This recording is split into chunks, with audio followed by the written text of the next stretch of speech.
الآن وقت القصة والخيال، الآن وقت القصة والجمال.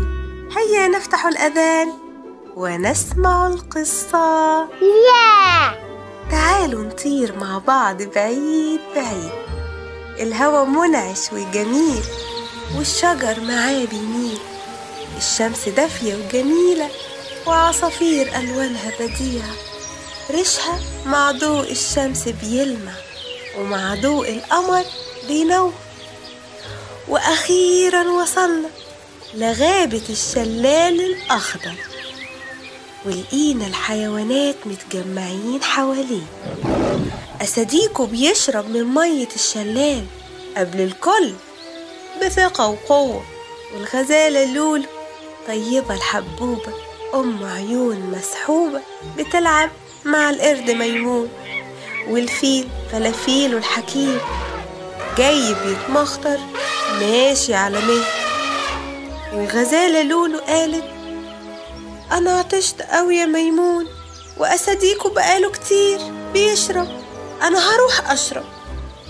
قال لها: استني يا لولو لحد ما أسديكو يخلص، أحسن يحصل مشكلة. قالت: هو وقته خلص، أكيد خلص. وراحت لولو لحد المية بدأت تشرب، وفجأة الحيوانات كلها بتجري من صوت أسديكو المخيف، والعصافير بسرعة في السما بتطير، وفلافيله الحكيم بيسأل: حصل ايه يا ميمون؟ الأسد صوته مخيف. ميمون ايده بترتعش وبيتنطط من الخوف، وقال: أنا قلت لها يا فلافيل، ما اهتمتش بكلامي. فلافيله قال: هي مين؟ ميمون قال له: الغزالة لولو. فلافيله قال له: أنا مقدر إنك خايف وبترتعش، بس محتاج تحكيلي عشان نعرف نتصرف. ميمون حكى لفلافيله، فلافيله رفع خرطومه الطويل يطبطب على ميمون وقال له: يلا بينا بسرعة للغزالة لولو. وهناك لولو كانت خايفة بس ثابتة ورفع راسها وبصة لأسديكو وما جريتش. أسديكو بصوت قوي ومخيف قال: انت ازاي تيجي تشربي وانا لسه ما خلصتش؟ ردت وقالت: انت بقالك كتير وانا عطشت قوي ومحتاجة اشرب، وده من حقي.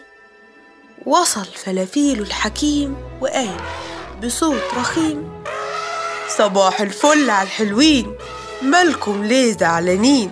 فلما حكوله قال فلافيله لأسديكو: تيجي نتمشى ونتكلم شوية؟ قال له: لولو ما تشربش.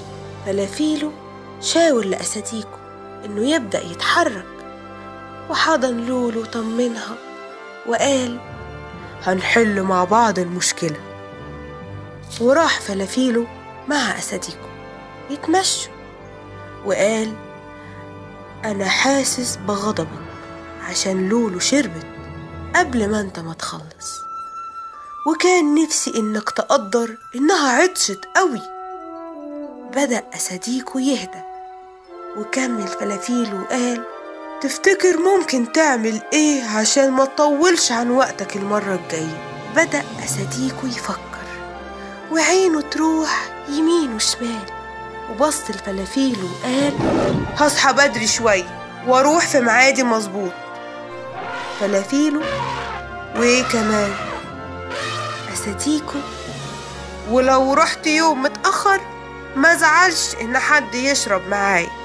فلافيله الحكيم بنظرة فخر لأسديكو قال: يلا بينا نروح ناخد لولو ونروح دهب. انتم عارفين ايه دهب؟ ده بيت الحيوانات عملته علشان يتكلموا مع بعض في مشاكلهم. ولما وصلوا هما التلاتة لدهب بدأوا اجتماع مهم، ودخل معاهم ميمون. وقال فلافيله: شكرا يا أصحابي على إنكم عايزين تحلوا المشكلة.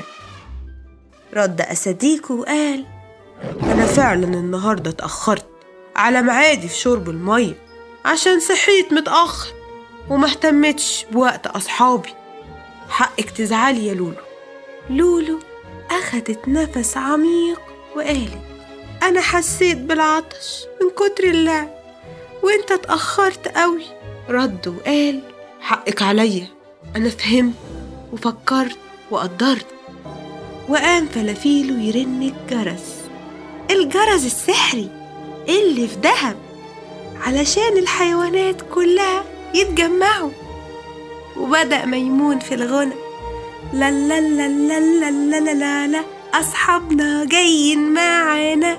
وبدأوا هما الأربعة في تحضير حفلة كبيرة وجميلة لكل الحيوانات في الغابة بمناسبة الصلح. وفي الحفلة فاجئ أساديكو كل الحيوانات غابة الشلال الأخضر بتاج من الفل الأبيض ريحته جميلة وبتهفهف في كل المكان.